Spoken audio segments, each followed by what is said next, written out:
ces troupes de lions et de les suivre pendant plus de la moitié de leur vie, de feuilleter ces albums et se souvenir de chacun de ces individus. Halfdale, Ronnie, Bibi, Kabibi, Cloudy Eye. Les lions du Marais que nous avons nommés il y a plus de 40 ans.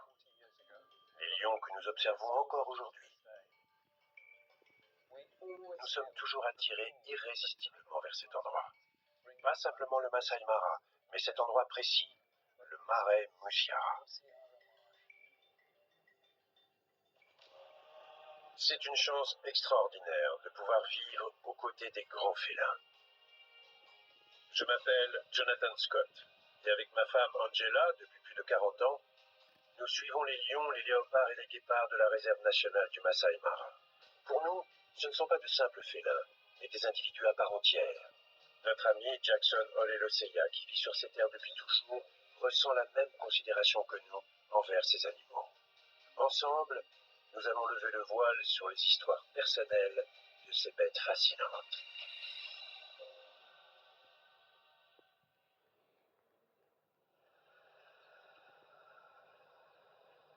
Voilà le genre de journée que j'aime. On peut voir que c'est un marécage. Moi, j'adore. Regardez ces couleurs dans l'eau. Johnny, regarde la route. Si on se déconcentre ne serait-ce qu'une minute, il a tellement plu hier soir.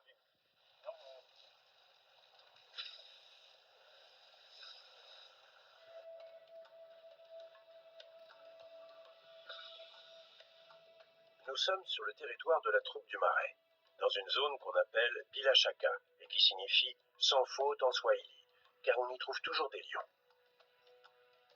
Ces deux lionnes s'appellent Red et Spot, et elles ont 3 lionceaux. Il y a un tout petit mâle de 10 semaines qui s'appelle Kelele, ce qui signifie bruyant en swahili, car il fait toujours beaucoup de vacarme. Il veut qu'on sache où il est.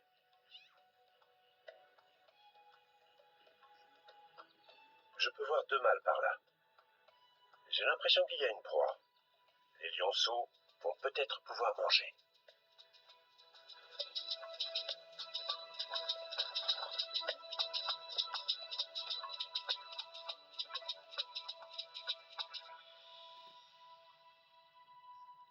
Bonne nouvelle.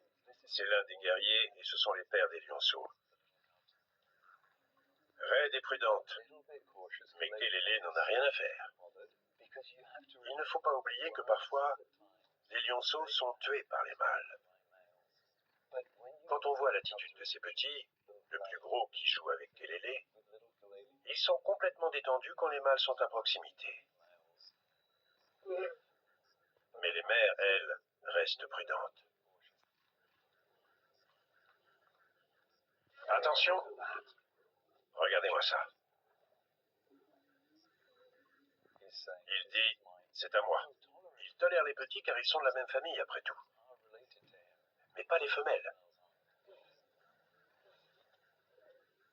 Les femelles sont tout de même intéressées, ne serait-ce que pour quelques restes. Mais elles doivent faire attention. Regardez.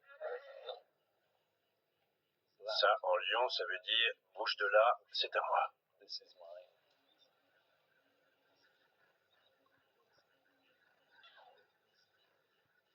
Le petit Kelele apprend ce que c'est d'être un lion. Il est avec les anciens, dans la cour des grands. Vous entendez? C'est de là qu'il tient son nom, le bruyant.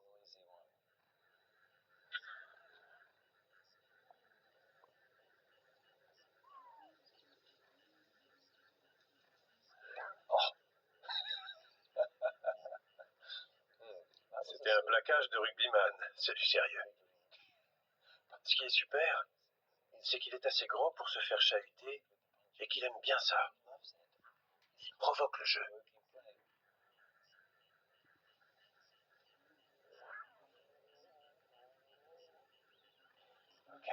Le mâle de gauche s'appelle Chongo. C'est le père de Kelele, du moins c'est ce qu'on pense. Il s'appelle Chongo car il n'a qu'un œil. Les 2 mâles tissent des liens. Ils se frottent la tête. Ils sont destinés à rester ensemble. 6 guerriers, c'est beaucoup pour un groupe de mâles. Ils contrôlent la troupe du Marais et la troupe de la crête des plaines Topies. Ils ont un très très grand territoire.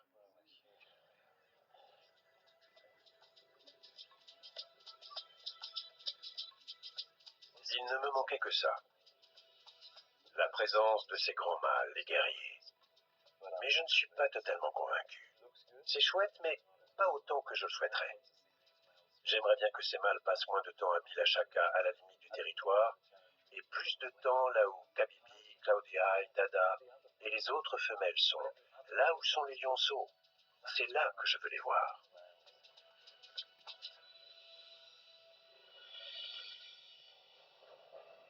Ce félin est unique en son genre.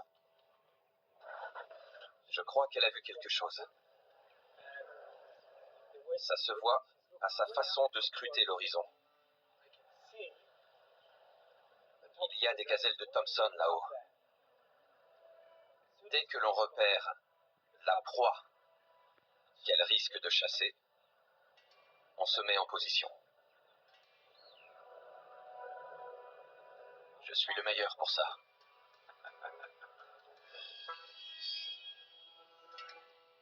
On a une proie juste ici. Elle lit le menu. Le zèbre, c'est pas à la carte. Le buffle non plus. Le topi, surtout pas. C'est ça, sa cible. Les guépards sont d'incroyables chasseurs.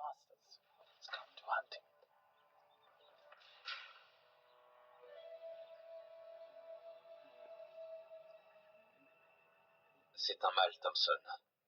Il a un territoire. Il sait exactement pourquoi il est ici. Il revendique cette petite zone. C'est chez lui.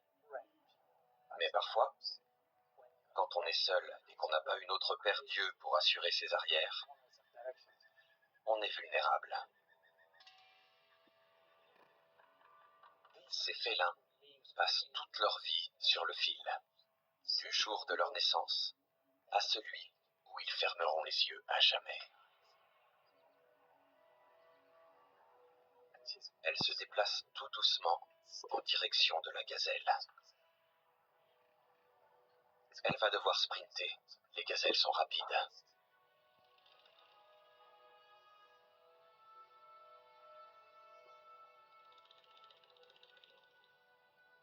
J'adore ces animaux. Regardez. Elle va y aller. C'est fini pour la gazelle. Elle est en train de manger.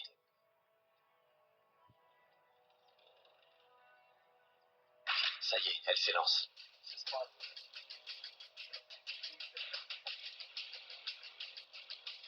Incroyable. Elle fonce vers nous. La gazelle n'a aucune chance.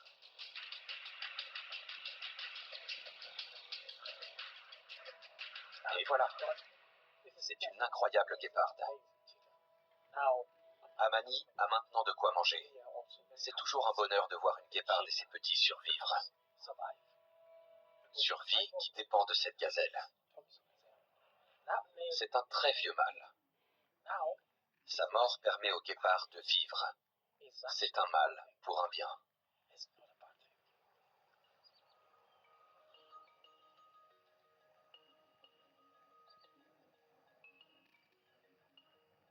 Amani a terminé de manger.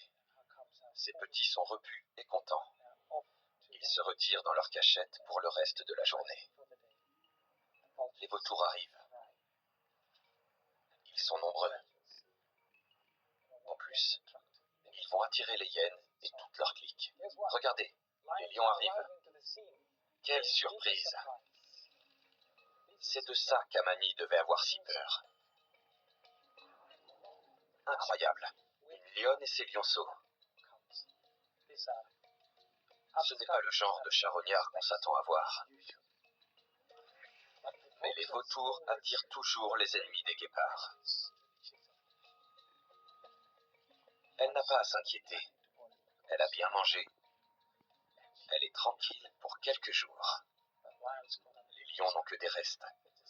Ils vont se contenter de la peau et des os pendant qu'Amani se repose.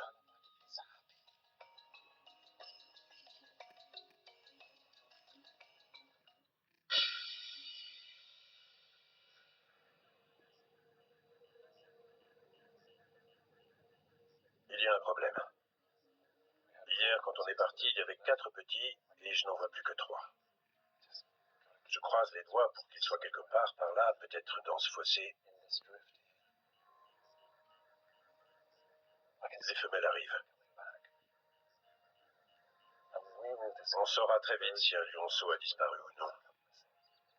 S'il est dans le fossé, il sortira de sa cachette en les entendant arriver. Voyons leur ventre. Ah non, elles n'ont pas mangé grand-chose, on dirait. C'est la période de l'année la plus difficile pour nos prédateurs, car il n'y a pas de migration. Elle est au sud, dans le Serengeti. Les gnous, les zèbres, toutes les proies sont loin d'ici.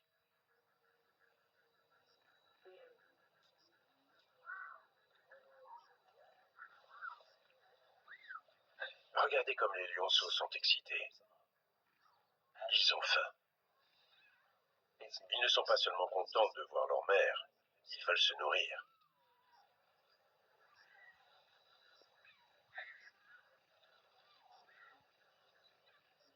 Les lions savent compter.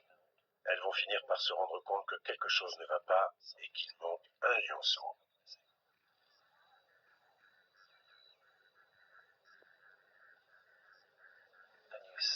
On peut voir comme les petits sont restés bien ensemble.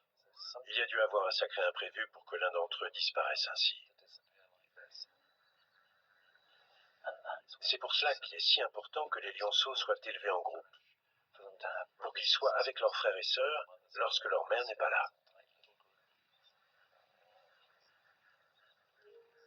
Ah oui, le lionceau est là, le 4e lionceau. Bon sang, il est tout là-bas. Mais qu'est-ce qu'il fait tout là-bas? C'est un grand soulagement, mais je dois avouer qu'il n'est pas sorti d'affaire, car il doit encore rejoindre les lionnes. Et pour l'instant, il va dans la mauvaise direction.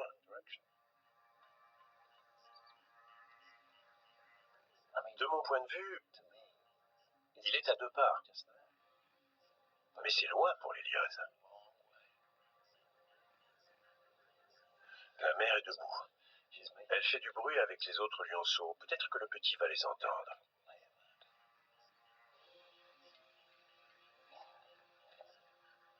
Je peux voir le lionceau.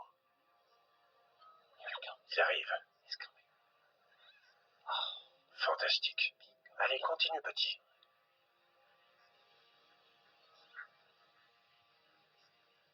Regardez. Peut-être qu'une des lionnes va le voir. Oui, ça y est, il arrive en courant. Les lionnes vont l'entendre. Elle l'a vu. Ce petit lionceau dit « Venez m'aider. Je dois rejoindre le groupe. » Mais cette femelle a l'air un peu inquiète. Elle va aller le chercher.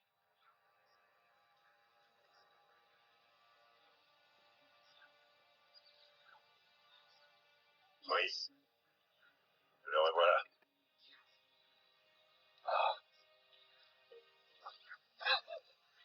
C'est vraiment génial.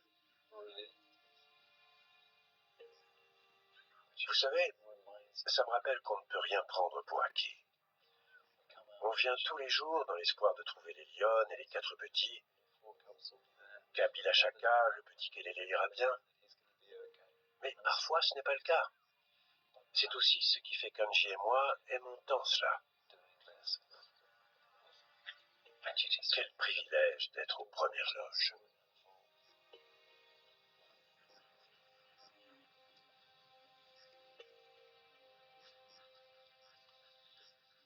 Nous sommes de retour au marais.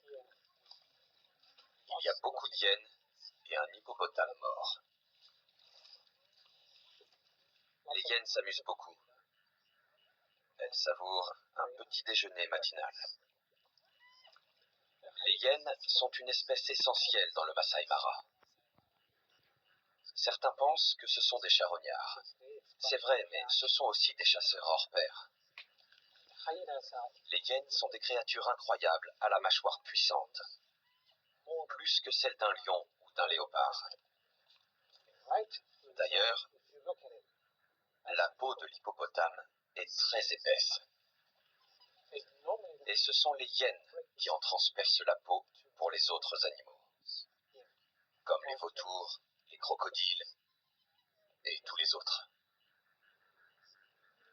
Les hyènes sont très territoriales. Écoutez. Tout ce bruit, c'est pour exprimer la rivalité, pour dire aux membres d'un autre clan que c'est chez elles, c'est leur territoire.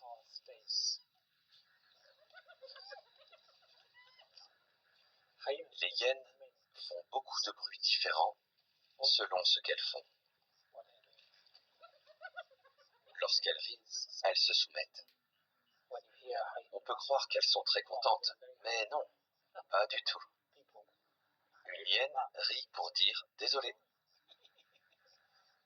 Et lorsqu'elles grognent, elles sont en colère. Écoutez.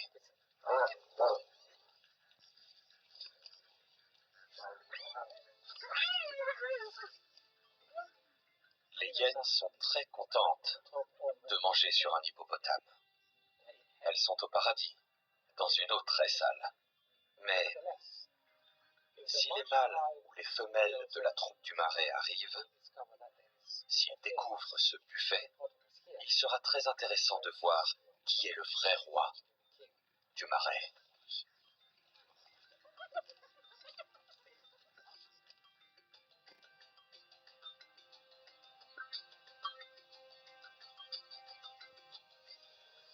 Ça va être profond et humide.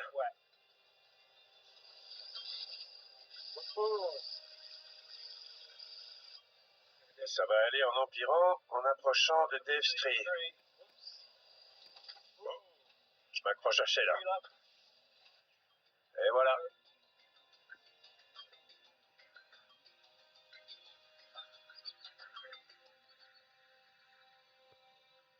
Le marais de Musiara tient ses promesses.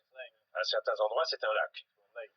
Je suis à Dave Street dans l'espoir que Kabibi et Claudiaï aient laissé les petits ici. Mais c'est peu probable. Les lionceaux ont tendance à se cacher sous les petites crevasses à la base de l'arbre. Mais c'est complètement inondé aujourd'hui. Mais j'ai vu 2 lionnes dans cette direction. Je vais aller à leur rencontre. Ici, en hauteur, il y a un mâle. Il cherche peut-être les femelles, lui aussi. C'est l'un de nos guerriers. Vais-je réussir à ne pas m'embourber? Je ne peux rien vous promettre.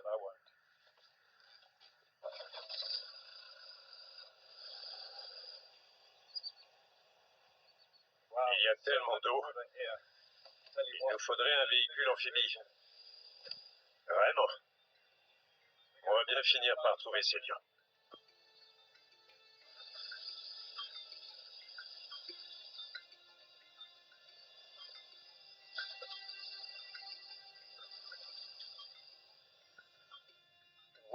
Quelle belle surprise.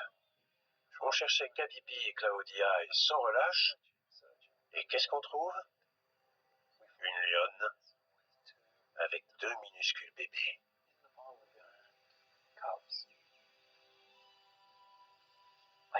J'adore voir des lionceaux de cet âge.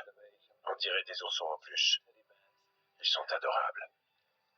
Ils rampent, à défaut de pouvoir se tenir debout et de marcher. Mais leurs yeux sont ouverts, ce qui arrive généralement au bout de 7 à 12 jours. C'est si excitant de voir ça. Un autre chapitre de l'histoire de la troupe du Marais. Lorsque l'on dit que ces lions sont très connectés, c'est parce que chacun d'entre eux, chaque individu, commence sa vie ainsi.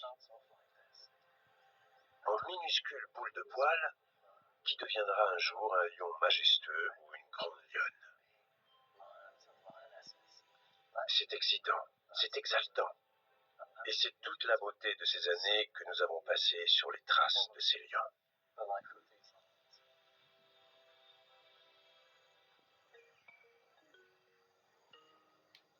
Nous avons traversé la moitié du Masai Mara pour retrouver nos 5 jeunes guépards.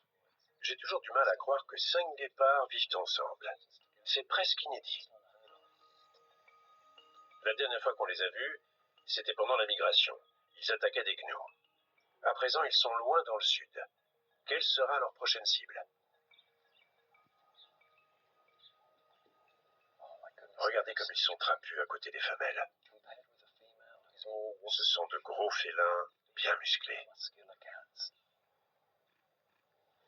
J'essaie de comprendre la personnalité de chacun de ces 5 guépards. Car 5 félins tachetés pour un néophyte sont presque identiques, alors que non. Celui-ci, assis à côté de celui qui est allongé, c'est le plus gros du groupe. Il a une large tête et une large poitrine. Il doit peser 50 ou 60 kilos, c'est une belle bête. L'équipe est soudée, et lorsqu'ils chassent, ils sont explosifs.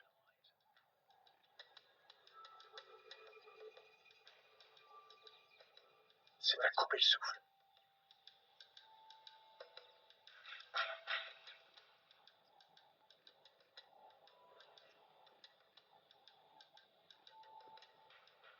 Ils ne font pas que grimper dessus. Ils s'en servent aussi pour laisser des marques olfactives. Ils laissent un message aux autres guépards qui passeront par ici. Nous sommes là, les 5 guépards. C'est chez nous.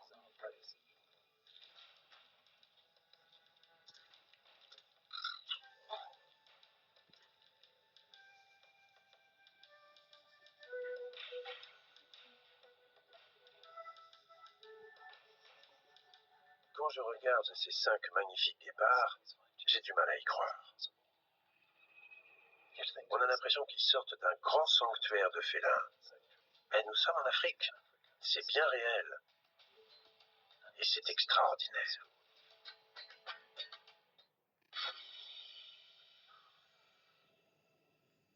On a 3 lionnes avec de jeunes lionceaux. Sur la gauche, c'est Kabibi. Elle a 3 lionceaux, 3 sur les 4. À droite, c'est Cloudy Eye. Elle a un petit, une femelle. Elle la laisse téter. Elle a le bar à lait pour elle toute seule. Au milieu, celle qui essaye de ne pas s'attirer d'ennui, c'est Dada. Elle a 2 lionceaux, mais ils sont encore dans les roseaux, sous cet arbre, cachés dans la végétation. Vous voyez ce qu'elle fait? Elle a du lait. Les petits de Kabibi essayent de la téter, mais elle dit « hors de question ». Elle utilise sa patte arrière pour les repousser, loin de ses tétines. Et si le message n'est pas assez clair, alors elle montre ses crocs gentiment pour leur dire « Je suis mère, j'ai des petits, et ce lait n'est pas pour vous. Allez voir votre propre mère. » Nous sommes face à une situation fascinante. Ces 3 lionnes apprécient la compagnie les unes des autres, mais elles ne partagent pas quand il s'agit d'élever leurs petits.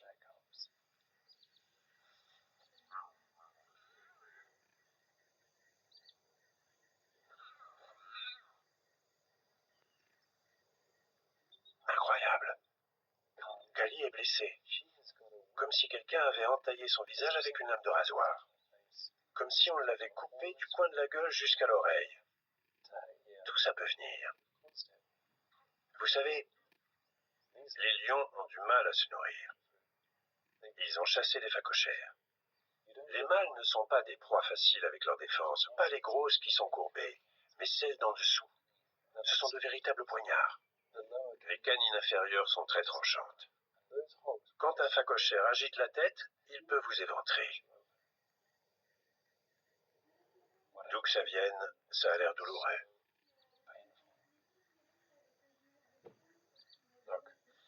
Les lions sont exigeants, et ils doivent faire avec les répercussions des blessures infligées par leur proie ou lors de combats avec leurs congénères. Dans son monde, est-ce si grave? Je ne pense pas.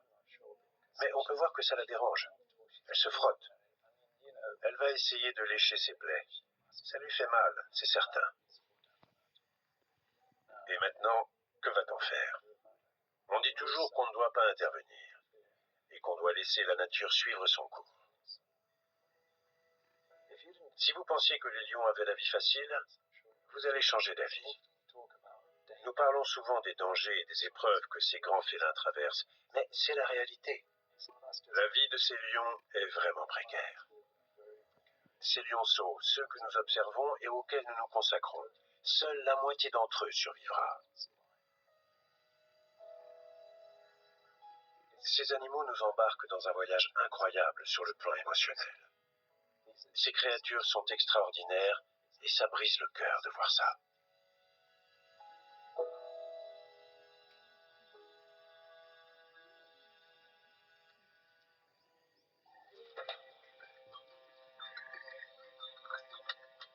Notre équipe de caméramans vient de trouver Olaré, notre maman léopard avec un mâle. Qu'est-ce que ça signifie? Elle a des petits. Est-ce seulement une rencontre en toute amitié? Allons voir. La dernière fois que j'ai vu Olaré, elle avait 2 petits mâles, Ndongo et Makugwa. Ils sont indépendants à présent. Personne n'a encore vu sa nouvelle portée. Ils doivent être tout petits. Mais si un mâle est dans les alentours, sont-ils encore en vie?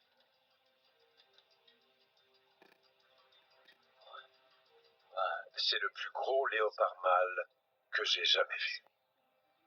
Il est énorme. On dirait presque un jaguar. Ses taches sont très distinctes. Des rosettes noires.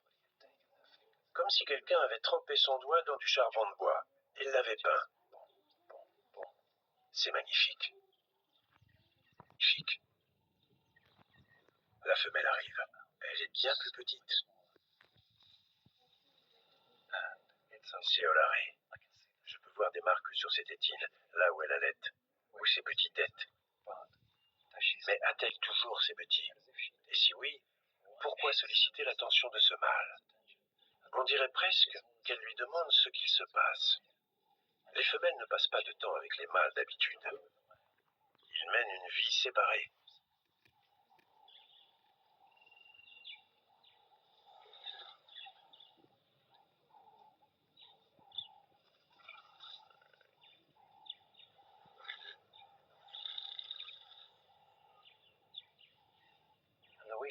Elle monte et descend de l'arbre pour aller le voir. Le taquiner, le pousser, lui parler peut-être, l'embêter. Mais il n'a pas l'air très convaincu.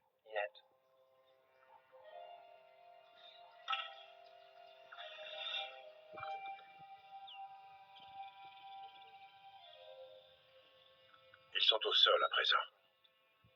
Elle poursuit sa parade, son rituel. Elle fait des tours. Elle essaye de l'encourager. Elle lui donne des coups dans la tête. On dirait qu'il n'est pas prêt. En fait, elle diffuse son odeur. Elle lui diffuse son odeur en plein dans la tête.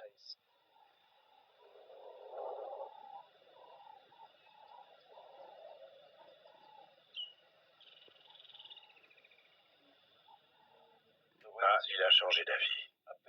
Et c'est un moment doux amer. Les léopards s'accouplent, ce qui ne peut signifier qu'une seule chose. Olaré a perdu ses petits. On ne les a jamais vus, mais les signes étaient là. Lorsqu'une femelle a des petits, elle reste en chaleur au moins 1 an, pour leur laisser le temps de grandir avant qu'elle ait une nouvelle portée. C'est un moment poignant, la perte de ses petits. Mais c'est aussi le début d'une nouvelle vie. J'ai vu des léopards s'accoupler à 3 reprises. Mais comme ça, à la vue de tous, au bord d'une rivière, c'est la première fois. J'ai appris beaucoup de choses.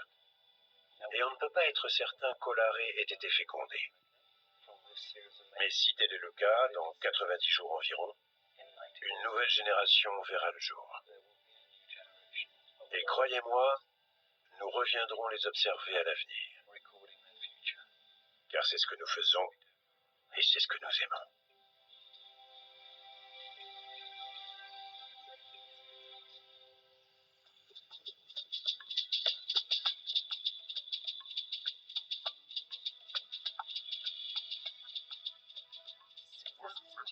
C'est exactement ce que j'espérais voir ce matin. La nuit dernière, lorsque j'ai quitté les petits, j'étais assez inquiète car ils ne s'étaient pas nourris depuis quelques jours. Ils étaient léthargiques, ils ne jouaient pas du tout. Les retrouver ce matin, sautant dans tous les sens, pleins d'énergie et le ventre bien rempli, c'est formidable. On peut penser qu'une troupe de lions est composée de plusieurs lionnes. Mais finalement, c'est presque comme un seul et unique animal. Les lionnes sont si proches. Lorsque l'une d'entre elles bouge, les autres suivent. Elles sont parfaitement synchrones. Je pense que c'est ce qui fait leur force. Cloudy Eye est une mère très attentionnée. Ça se voit qu'elle aime être avec les lionceaux. Kabibi, elle, c'est plutôt... C'est mon devoir, ma responsabilité.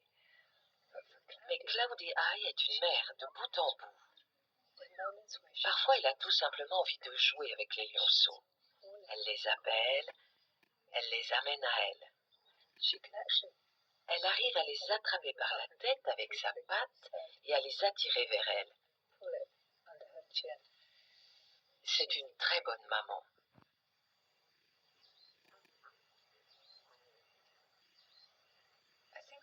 Si Kabibi et Cloudy Eye restent si proches de cette zone, c'est peut-être à cause de Dada.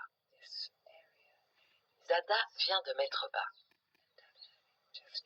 C'est extraordinaire que les lionnes fassent ça. Elles ont un sens de la sororité si fort.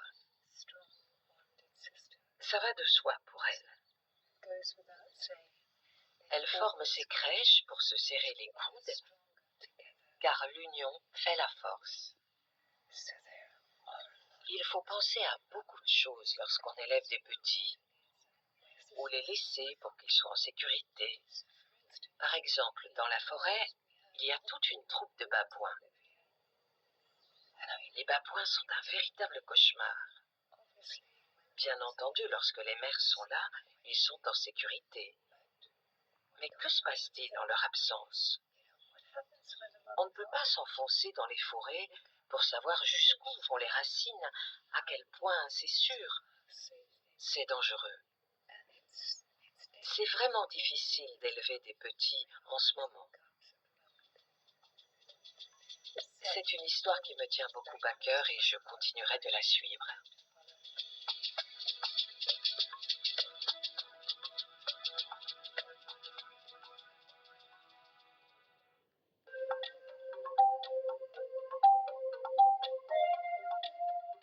Dada a l'air super bien installé dans cet arbre. Les gens se demandent souvent si les lions montent dans les arbres. Ils le font quand ils peuvent, surtout dans ces cas-là, quand ils ont des petits. Ils prennent une petite pause, loin de toute cette agitation.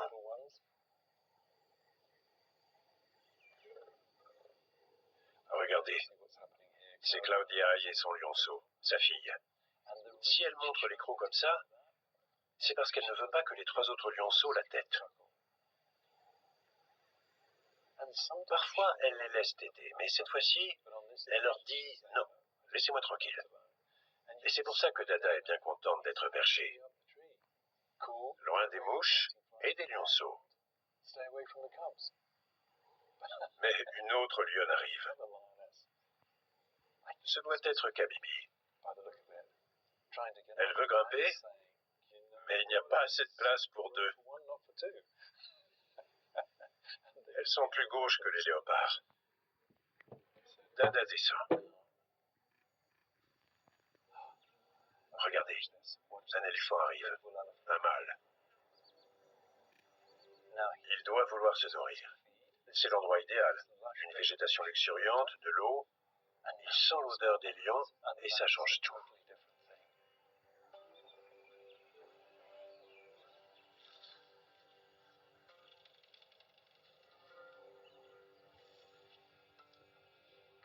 Dada est très détendue. Elle ne veut pas sortir de l'ombre. Elle ne veut pas courir et s'attirer plus d'ennuis. Oh, attention. Le voilà. Les lionnes vont grimper à l'arbre pour une toute autre raison maintenant. L'éléphant veut de l'herbe et les lionnes veulent de l'ombre. Il n'y a qu'une issue, grimper dans l'arbre.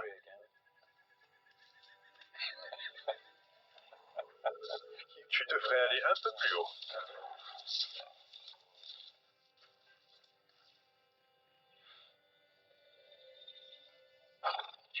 Dada. Son langage corporel. Elle est mal à l'aise et ça se comprend. Elle n'a pas le choix. Il veut qu'elle bouge et elle ne peut pas.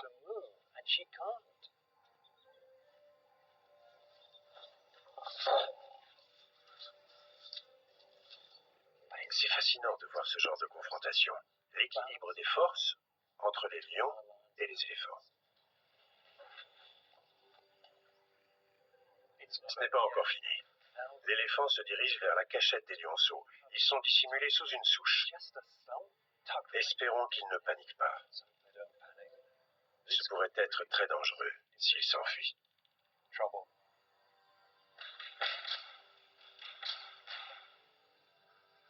On pourrait penser que les lionnes paniqueraient et descendraient, mais non.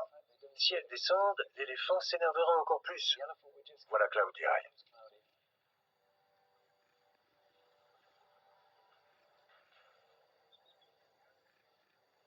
Les lionceaux sortent. Dès que le danger est écarté, les lionceaux le savent. Ils vont retrouver leur mère. Ils ont fait exactement ce qu'il fallait pour survivre. Surtout, ne pas paniquer, ne pas s'éparpiller, ne pas perdre son sang-froid. Tu es un lion, agis comme tel.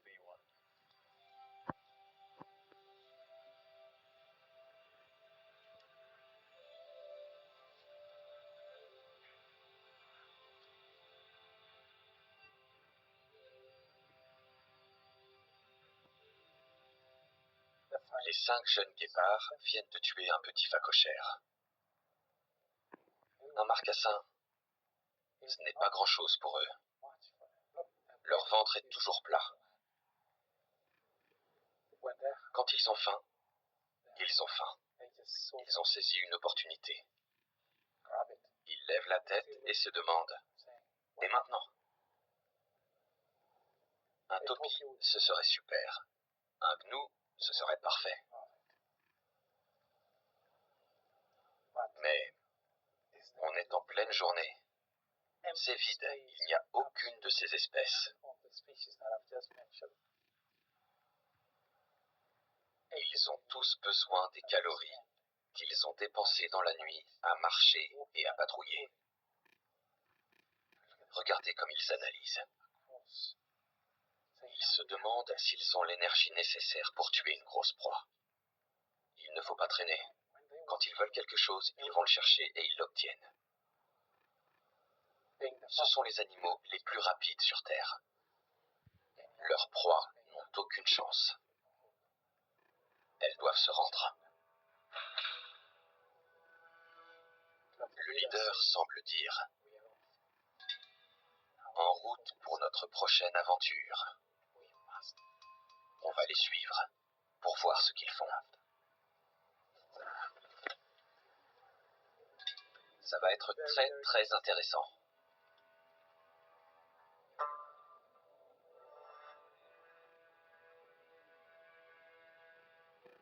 Ils scrutent la savane. Ils regardent. Il y a 2 phacochères au loin, mais je ne pense pas qu'ils aiment les gros phacochères. Ni les marcassins qui sont au loin.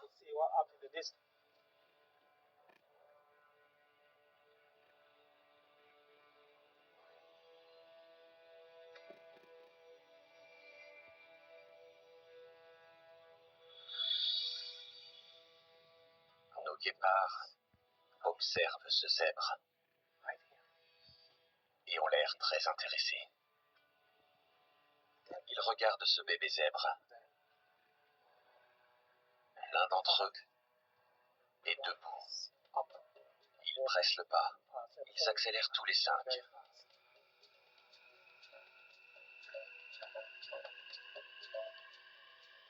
Les rayures contre les taches. Voyons ce qui va se passer. C'est parti, ils s'élancent.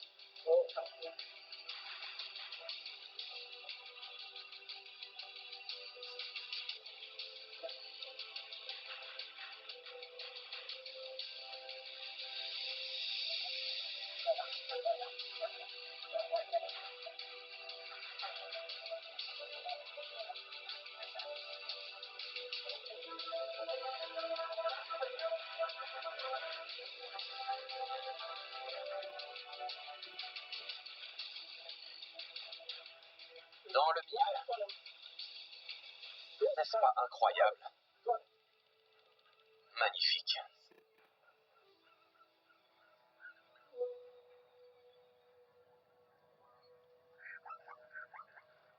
Ça y est, incroyable. Waouh, il faut les regarder pour voir comme ils sont géniaux. Écoutez. Ce sont les parents du bébé qui vient d'être tué.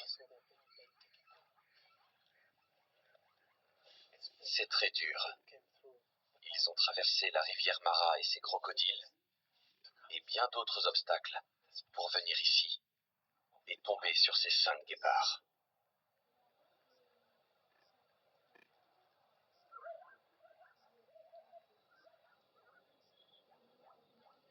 C'est quelque chose de vraiment fascinant. Ils tuent, ils mangent, et ils reprennent la route. Pourquoi? Car la savane est pleine de concurrents. Le bruit que ce petit a fait au beau milieu de la journée a pu alerter des hyènes ou même des lions. Ça pourrait être très problématique pour ces 5 guépards. Celui qui a tué est dressé. Il est très fier. C'est le chef de la meute.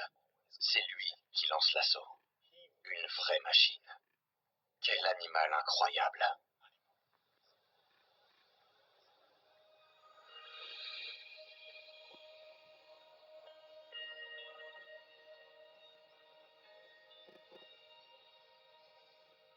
J'ignore ce que le mot paradis signifie pour vous, mais à mes yeux, c'est de venir en Afrique, faire un safari, observer et écouter des lions sauvages, trouver un endroit comme le Masai Mara au Kenya.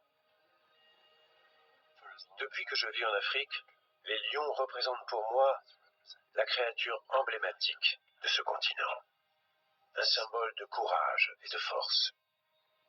Le Mara est un royaume de prédateurs, le royaume des lions. Et je ne pense pas qu'Angie et moi ayant jamais fait un tour sans voir des lions.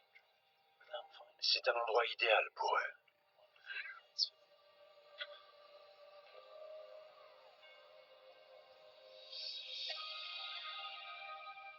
Le marais de Mouziara est un lieu extraordinaire. Depuis 40 ans, ces lions tiennent leur nom de cet endroit, les lions du marais. Nous avons l'impression d'être chez nous, ici, parmi ces grands félins. Le son d'un lion, gros ou petit, ça me réchauffe le cœur.